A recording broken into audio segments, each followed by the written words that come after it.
Welcome to Devlog 5 of Death Inc. In this video we're going to be adding procedural generation to our office themed roguelike. This will create an infinite amount of office layouts for our player to explore and give them a new experience every single time they play. I've already tried to do this once before, but let's just say there are some improvements to be made. But before we get to any of that, we need to make some visual changes, because I can't stand this colour anymore. It is far too bright and there's barely any contrast. So we're going to be changing it to this. A smooth dark blue that just fades into the background instead of burning your eyes. Next we have the player, which hasn't changed since the very first devlog, and it's well time for an update. So I got rid of all the bright colours and gave him a tie. I also updated all the animations, and honestly I have no idea why I even made this animation. It is so bad. But luckily now we have something pretty decent to replace it with. And after I was done with the player, I started updating the room design, which previously looked like this. So it's pretty clear we need a new one. I started with a small drawing and later expanded that to this bigger room. This is going to be our testing room for this devlog and provide some loose guidelines on how the future rooms will look. The entire game is already looking much better, but there's still a lot to do. So next up are the enemies, starting with Bob. You guys thought he needed a little bit more impact, so I added some dust particles flying off his fists when he lands. Greg was a little bit more difficult because you guys really didn't like this animation and you thought it wasn't clear enough what was going on, and I mean, fair enough. So I made a new animation in which I think it's pretty clear that the coffee is giving him some insane amounts of energy, and along with that he now also has a red outline whenever he's chasing the player. The idea is that everything with contact damage is going to have this outline, so it's incredibly clear what can hurt you and what can't. Lastly we have Steve, who I didn't have to change much, but I did revamp the shooting animation, and I think this gives the player just a little bit more time to react. Also I really tried to make a better water bullet, but nothing really worked, so I went with a smaller water jug instead, which I think is pretty funny. But that's not all, because some of you noticed that last devlog there were no shadows. Previously we had this shadow, but I didn't like it, so I got rid of it, with the intent of making a better one later. That time has now come, and so here are the new shadows. In my opinion they look pretty good, especially with the new background, and it does really help ground the characters. But now that we've done all of that, it's time to get to the meat of the video. Procedural generation. This is going to be fun. The way we're going to do this is by dividing the game layout up into cells, and every cell will have information about its neighbours. So for example, if you place a room here, all the cells around it will change to reflect that, and we can use this information to place a fitting room on a certain cell. So let's say we have a cell whose west side is connected to a door and its north side is connected to a wall.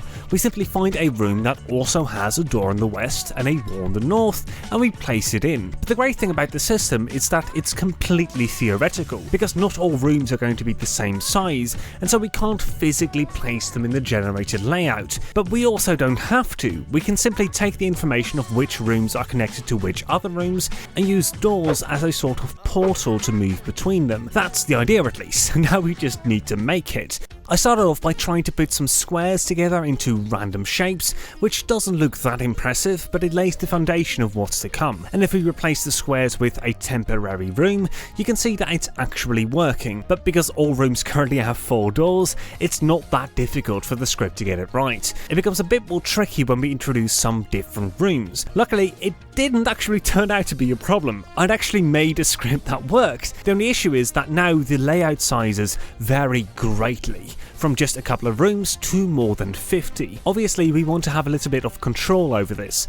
My first attempt to get that control was creating a border. However, this didn't fully solve the problem, because inside of that border they still varied greatly. So for my next attempt I counted how many rooms were being placed, and if that number went above a maximum, we don't allow any unnecessary doors. This may sound a bit confusing, so let me explain. Let's say that we have a configuration like this. We have 2 rooms that connect to the same cell. However, the other 2 sides of the cell are not connected to anything. This means we can place 4 different kinds of rooms here. However, if we place one with 4 doors, this will only create more places for rooms to be placed. But at this point the maximum is reached, so we want as little rooms as possible. So instead we spawn in the room with 2 doors. This will completely end the possibility of more rooms being added here. So now we have a system that creates unique layouts that are all around the same size. But that's not to say it all went perfectly, because Unity wasn't exactly happy with my method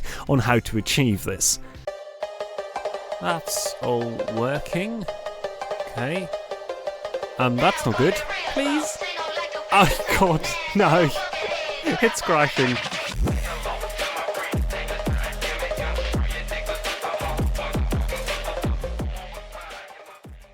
Unity, are you there?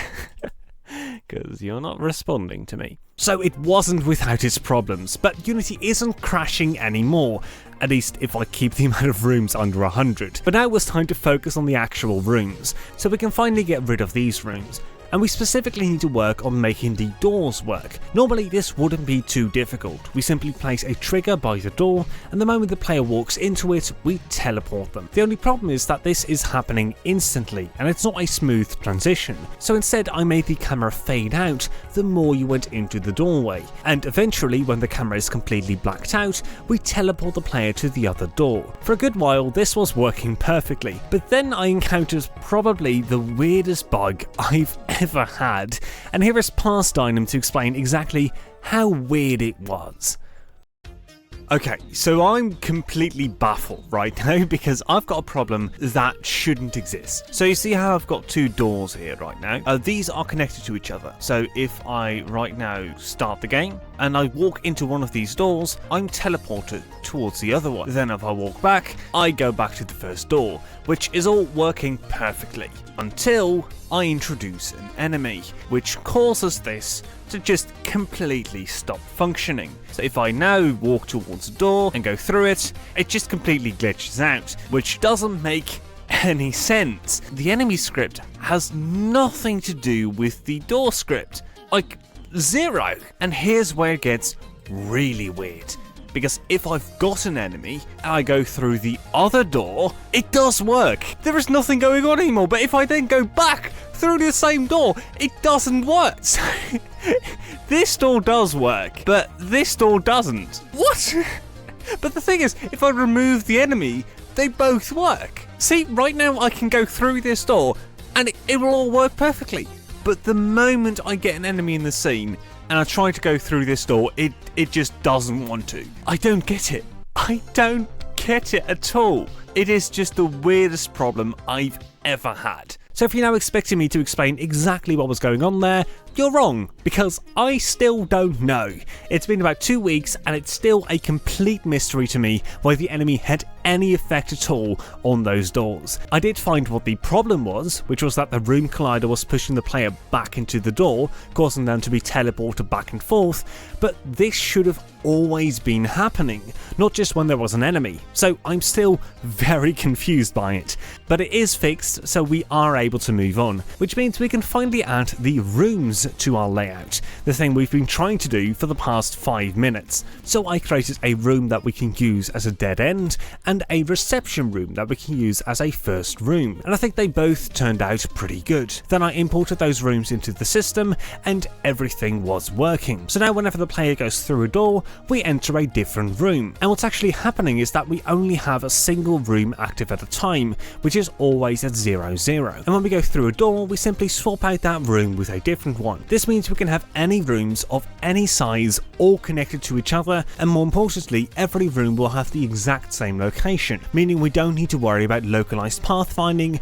or changing the grid. However, at this point I discovered something, because if we go through the right door, everything is just fine. But guess what happens when we go through the left door? It was the same bug again, and at this point my heart dropped. I was questioning everything. Did I not find a solution? Was it not the collider that was the problem? Was there something else going on? I spent 5 hours looking through every line of code I wrote. Turns out I simply forgot to remove a semicolon that I placed accidentally, and now it was all working again, but that was one of the scariest moments I've ever had in the development of this game, and I'm so glad it was a relatively easy fix. But that brings us to the next thing we needed to do, which was make sure the doors close after you enter a room. So I made a door closing and a door opening animation, and I imported those into the game, and voila, doors doors can now open and close. Now in the actual game they will close the moment you enter a room and open after you've defeated all the enemies, but that's something we'll be adding later. For now it's just a button on my keyboard that controls them. Okay, so right about now I think it's time for a completely useless but very interesting tour of our constantly changing office. So please enjoy. So we're going to start our tour in the reception. This is the first place you'll see when entering the building, and it is a lovely place to work. If you're lucky, you might get the chance. Moving on to the left here, we have, well, that happens. I mean, it's an old building. Don't worry about it. We can just go to the right. This is the projector room, in which we hold all our presentations and train our new employees. So I'm sure you're going to be seeing a lot of this room in the future. Over here we have a rather large room, which we also call the big room. And as I always say, you can never have a room that's too big. So if you just follow me over here, we enter the, well actually, I don't know this room. If we just... Oh, no, this is the infinity room, which actually is kind of ironic now that I think about it, because I just said that you can't ever have a room that's too big, and now we kind of have a room that's too big. That's very funny. But don't worry about it, I know exactly where the exit is. It is right over here. Okay, so I was wrong, there was an exit there, but no worries, I know a second exit, it's all going to be fine. Okay, so there wasn't an exit there either, but you know what they say, third time's the charm, let's do this. Okay, I don't think I'm going to get out of here for a while. Thank you very much for watching, make sure to leave any suggestions you have in the comments, and I'll see you in the next devlog. Bye.